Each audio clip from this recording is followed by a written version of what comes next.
ग्वालियर श्री हरिवंश। महाराज जी, श्री हरिवंश। महाराज जी, सत्संग सुनने का आधार श्रवण, चिंतन और मनन है।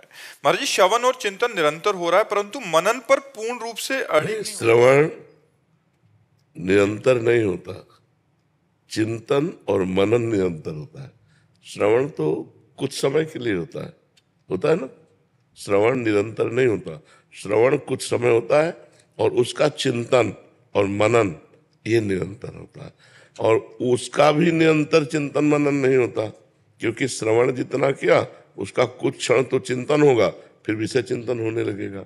इसलिए हमको नाम लाना चाहिए बीच में, नाम का निरंतर सुमिरन होना चाहिए। जो भगवान का नाम है वो निरंतर पकड़े रहे, और जब श्रवण कर रहे तो श्रवण पर चित्तवृत्ति लगा दी, फिर उसी का मनन कर रहे।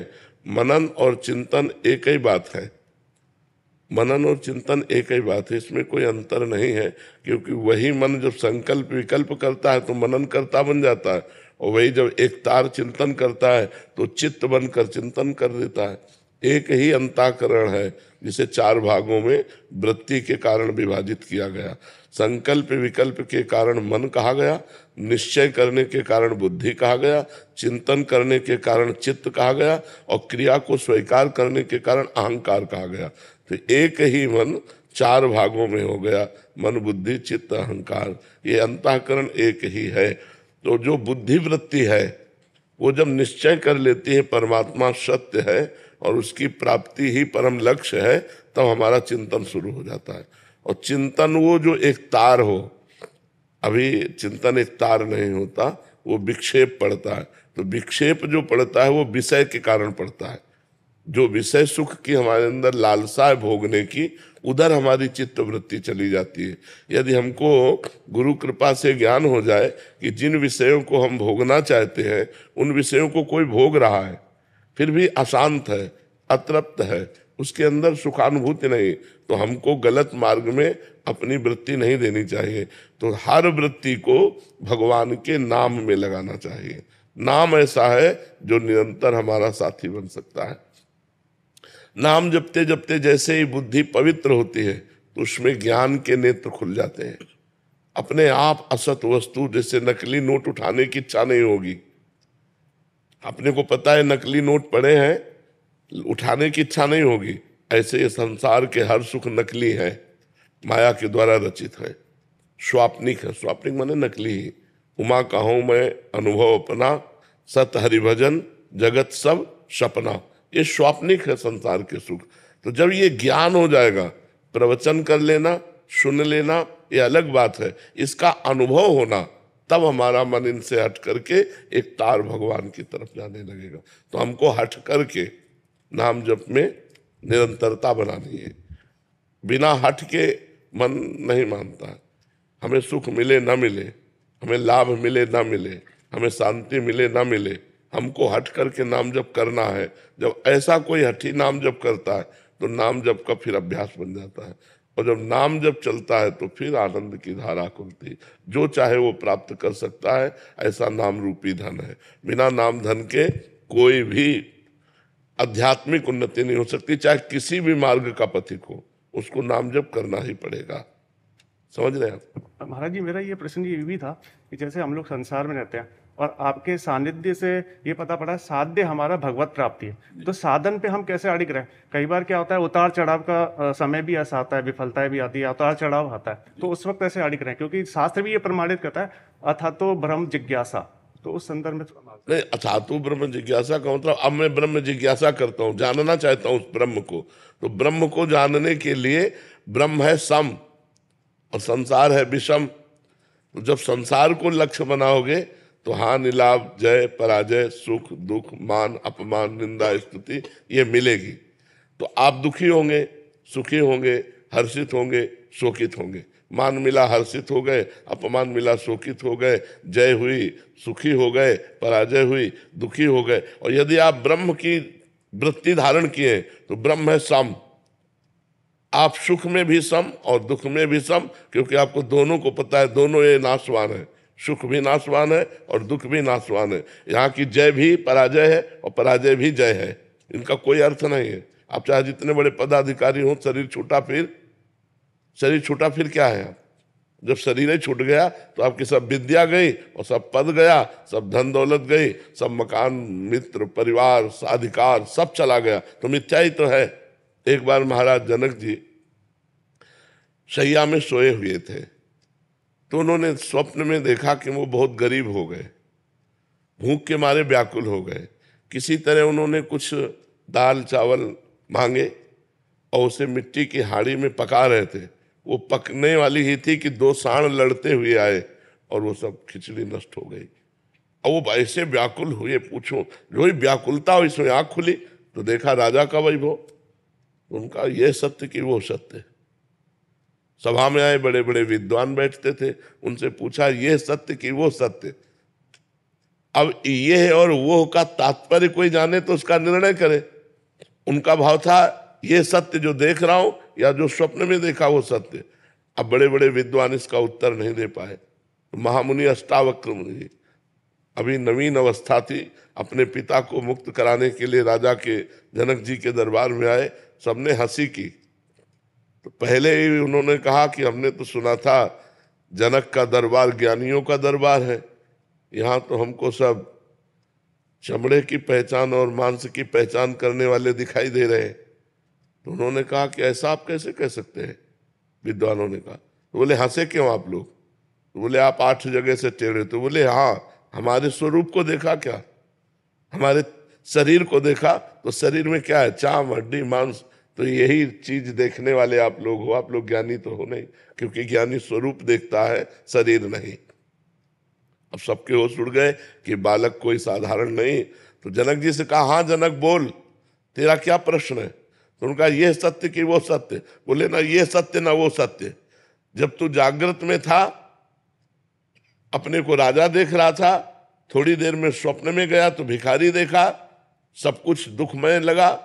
लेकिन जब जगा तो फिर राजा देखा, तो जो कुछ ही क्षण में असत हो जाता है वो सत्य कैसे हो सकता है? तो ये सत्य न हो सकता। अष्टावक्र गीता का उपदेश करके जनक जी को परम बोध प्रदान किया महामुनि अष्टावक्र जी ने। तो ये जब हमारे ज्ञान में आ जाता है कि न जय सत्य न पराजय सत्य, न मान सत्य न अपमान सत्य, तो ब्रह्म की जिज्ञासा रखने वाला सम को प्राप्त होता है, समता। उस समता को प्राप्त होकर के वो समदर्शी महात्मा, चाहे गृहस्थ हो चाहे विरक्त हो, वो महात्मा ही है। वो समदर्शी महात्मा सुख दुख के ऊपर विचरता है ब्रह्म में, ना कि मायाकृत द्वंद्वों में। वो द्वंद्वातीत अवस्था को प्राप्त हो जाता है। अब इसके प्राप्त करने के लिए हम गृहस्थ हैं, हमारे द्वारा सारे कर्म हो रहे हैं, परिवार का पोषण करना, अर्थ की प्राप्ति के लिए प्रयत्न करना, लेकिन ये सब माया का नाटक है। ये जानते हुए ये सत्य नहीं है। जैसे एक नाटक में थोड़ी देर के लिए तुम राजा बना दिए जाओ, या थोड़ी देर के लिए तुम कोई कुछ भी रोल दिया जाए, तो आपको पता है ये रोल मैं कर रहा हूं, मैं सत्य में राजा नहीं हूं। ऐसे ही आपको पता है मैं आत्मस्वरूप ब्रह्मस्वरूप हूं, मेरा ये कर्तव्य नहीं है। ये जो कर्तव्य हो रहा है मायाकृत है, 3 गुणों के अंतर्गत है, इसलिए वो कर्तव्य करता हुआ भी ज्ञानी अकर्ता रहता है। वो सुख दुख के बीच में रहता हुआ भी वो सुख दुख का भोगता नहीं रहता। पर ये बात केवल प्रवचन से समझ में नहीं आएगी, साधना करनी पड़ेगी। लोक परलोक के समस्त भोगों से वैराग्य, सत असत का विवेक, इंद्रियों का दमन, मन का दमन, तितिक्षा, सहनशील, श्रद्धा, शास्त्र और गुरु के वचनों पर दृढ़ विश्वास, मुमुक्षुता, मैं मुक्त होना चाहता हूं, तब ये ज्ञान टिकता है।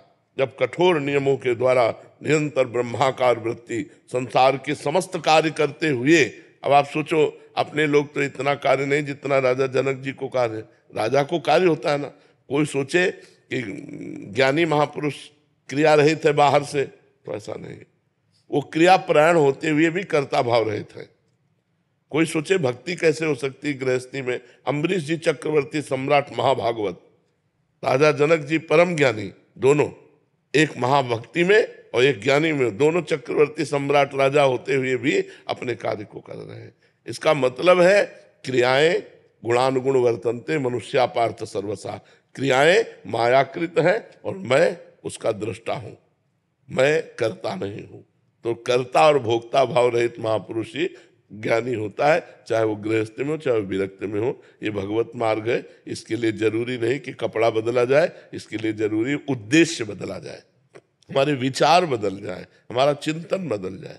समझ रहे हैं आप? मानसी जी महाराष्ट्र से। राधे राधे। श्री राधे महाराज जी, आपके चरणों में कोटि कोटि प्रणाम।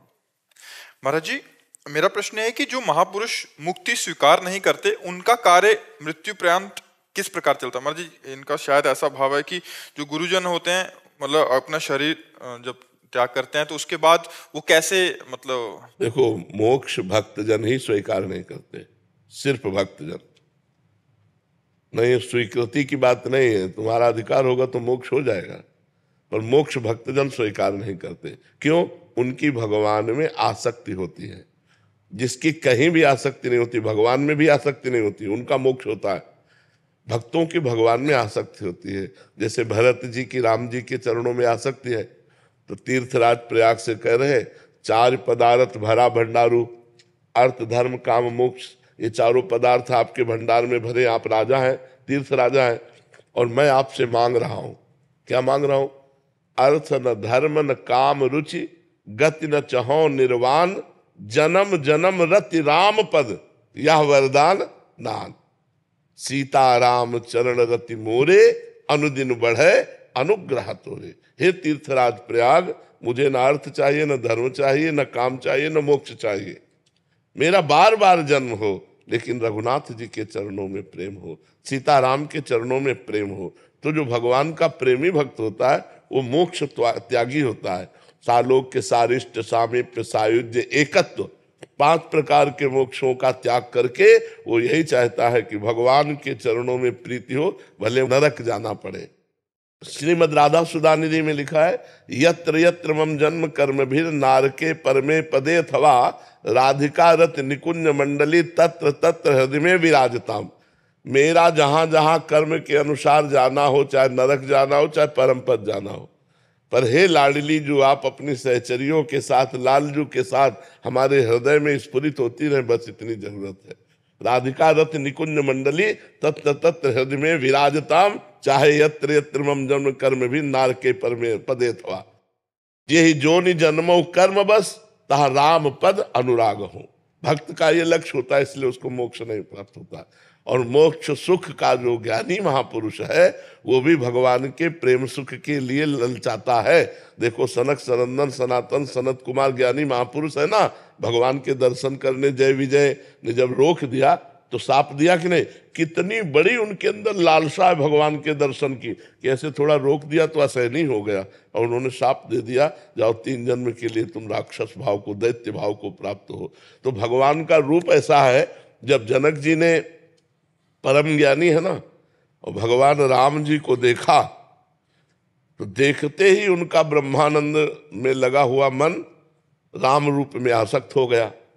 तो विश्वामित्र जी से कह रहे हैं, इन्हीं विलोकत अति अनुरागा, बरबस ब्रह्म सुख ही मन त्यागा। इनको देखते ही मेरे मन में अनुराग आ गया, और बलात् मेरा मन हटकर ब्रह्म सुख से राम रूप सुख का अवलोकन करने में लग गया। जबकि सहज विराग रूप मन मोरा, मेरा मन सहज बैरागी, जैसे अपने लोगों का मन सहज विषयी है, ऐसे जनक जी कह रहे सहज विराग रूप मन मोरा, मेरा मन सहज वैरागी, और ऐसे चितह रहा है जैसे चकोर चंद्रमा को देखता है। तो क्या ये वही पर ब्रह्म है? तो विश्वामित्र जी इशारे से कहते हैं, आपने ठीक जाना। तो राम जी मुस्कुरा देते हैं कि हमारा रहस्य मत खोलिए। तो बोले, ये हमारी यज्ञ रक्षा के लिए चक्रवर्ती सम्राट अवधपति महाराज दशरथ के पुत्र ये राम है, ये लक्ष्मण है। तो ब्रह्म सुख से भी सर्वश्रेष्ठ सुख भगवान का प्रेम सुख है। इसीलिए प्रेमी जनों ने मोक्ष का परित्याग किया। न मोक्षास्याकांक्षा भव विभव वांछा पिचन में, न मुझे मोक्ष की आकांक्षा है और न इस संसार के भोगों की आकांक्षा है, वो भक्त होता है। महाराज जी, इसमें एक प्रश्न था, मतलब इस साधक की तरह से पूछ रहा हूँ महाराज जी। महाराज जी, जैसे गुरुजन जब शरीर से चले जाते हैं महाराज जी, जैसे हरिवंश महाप्रभु जी हैं महाराज जी, हम उनसे प्रार्थना कर रहे हैं तो वो उसी रूप में हमें, और अगर हम इस दृष्टिकोण से देखें तो महाराज जी वो तो पूरा उनमें मिल गए हैं और वहां चले गए हैं, तो अनुभव कौन कराता है? भगवान। भगवान। जैसे हम उड़िया बाबा के दर्शन करना चाहें तो हमारे भगवान उड़िया बाबा का रूप रख करके आएंगे और वैसे ही वार्ता करेंगे, वैसे ही दर्शन देंगे। पूरा अनुभव वैसा ही होगा। पूरा अनुभव, क्योंकि पहले भी उड़िया बाबा भगवान ही थे, अब वो भगवान में लीन हो गए तो भगवान ही वही रूप धारण करेंगे। सब जीव भगवत स्वरूप है, हर जीव भगवत स्वरूप है। वो अपने स्वरूप को भूलकर स्त्री पुरुष माने हुए हैं। तो जब हम किसी भी रूप की आकांक्षा करते, किसी भी रूप की आकांक्षा करें, जाकी रही भावना जैसी प्रभु मूरत देखी तिन तैसी, हम जैसी भावना करेंगे भगवान वही रूप रख कर हमें साक्षात्कार करा देंगे। एक मिनट, तो ऐसा है कि महात्मा अगर उन्होंने देह भी छोड़ दिया तो भी उनका कार्य वैसे ही जैसे पहले देहधारी थे, जो कार्य वो करते थे वही चालू रहता है क्या बाद? हाँ, भगवान के निज धाम में जाकर के उनको सेवा मिलती है। जिस भाव की सेवा करते, जैसे मान लो दास्य भाव में रहे तो दास्य भाव की सेवा मिलेगी, सख्य भाव रहे तो सख्य भाव की सेवा मिलेगी, वात्सल्य भाव में रहे तो वात्सल्य भाव की सेवा मिलेगी, सहचरी भाव, गोपी भाव, जिस भाव की उनके अंदर प्रधानता रही है वही भाव में उनको वहां जाकर के सेवा मिलेगी। और जिस धाम के इष्ट के आसक्ति में रहे उसी धाम में जाएंगे। जैसे राम रूप में आसक्ति है तो साकेत धाम जाएंगे, भगवान श्री गोपी वल्लभ के रूप में आ सकते हैं तो गोलोक धाम जाएंगे, राधा वल्लभ के रूप में आ सकते हैं तो निकुंज धाम जाएंगे, शिव रूप में आ सकते हैं तो कैलाश धाम जाएंगे। ये सब भगवान के दिव्य धामों में जाकर अपने अपने आराध्य देव को जिस भाव से लाल लड़ाते थे वही सेवा उनको मिल जाती है। पर वो शरीर चिदानंदमय होता है, वो मरने जीने वाला, खाने पीने वाला, सोने जागने वाला, घटने बढ़ने वाला नहीं होता। अपरिवर्तनशील जैसे सच्चिदानंद भगवान का दे, ऐसे वो भाव दे में सच्चिदानंद दे से सच्चिदानंद भगवान की सच्चिदानंद में भावों के द्वारा सेवा करते रहते हैं।